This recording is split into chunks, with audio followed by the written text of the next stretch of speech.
For joining us tonight, I'm Dan Schaefer. WAAY 31's Nicole Zedek joins us live to remember one of the many lives lost that frightening and heartbreaking day. Nicole?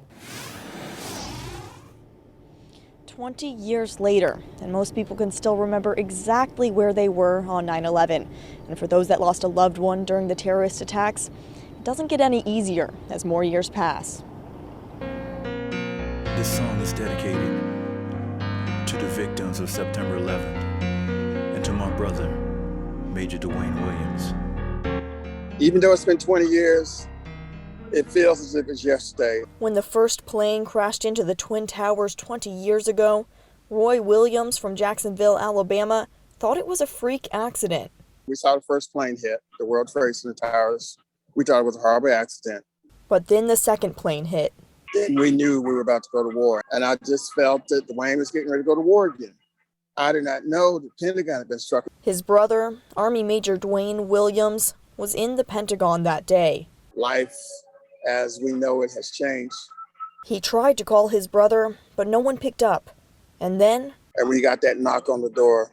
soldiers coming to his mother's house to announce the devastating news of Dwayne's passing. I remember that agonizing scream that she made and slumping into a family member's arms. The memories no easier to recall 20 years later. The pain is still as deep today as it was 20 years ago. His one request on the 20th anniversary of his brother's death: Get back like we were. Return to that patriotism that our nation saw on 9/11. That is the best way to honor the legacy of my brother and the other 3,000 heroes who died on 9/11. The Huntsville Museum of Art is doing its best to remember the legacy of those like Major Williams with a new 9/11 exhibit.